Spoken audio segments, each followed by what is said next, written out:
Hey, how's it going? No luck so far. Still, it's a great day for it. You reckon? Hi, welcome back to this week's episode of SciTech Video Blog. For those of you who are joining us for the first time, I'm Mike Thompson, your host, and today we're talking all about global warming and carbon dioxide. Now, the thing that really gets me about all of this is the massive quantities of hype that the mainstream media keeps spewing out. I mean, most of their claims just aren't supported by the evidence. They're the same sound bites, repeated over and over again, till everyone just assumes that they're true. Yeah, it's pretty nice. What brings you down here this morning? Just needed to clear my head, you know? Usually down here about this time? Fair bit. Fishing's been a bit hit and miss lately though. And it's only going to get worse. You think? Yeah. Now that we've screwed the planet.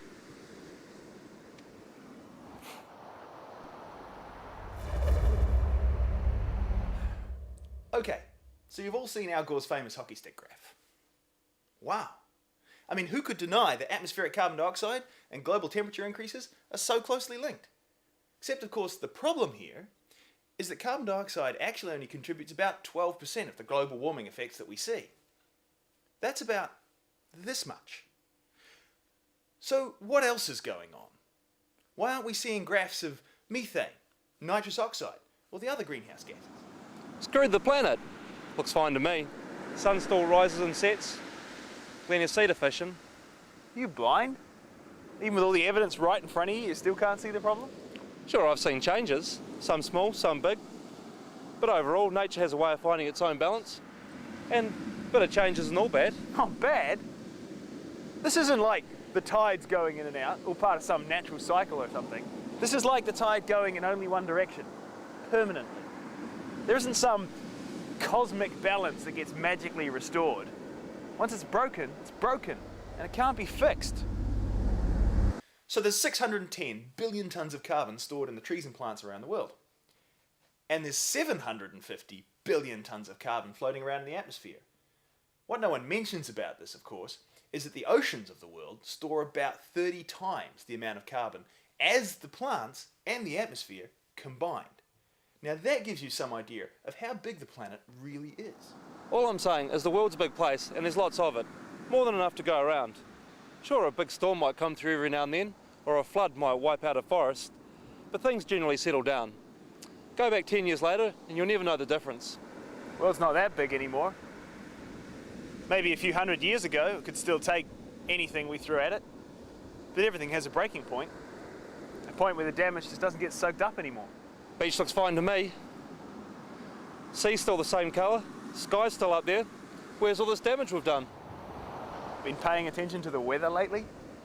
You're not saying we make the weather, are you?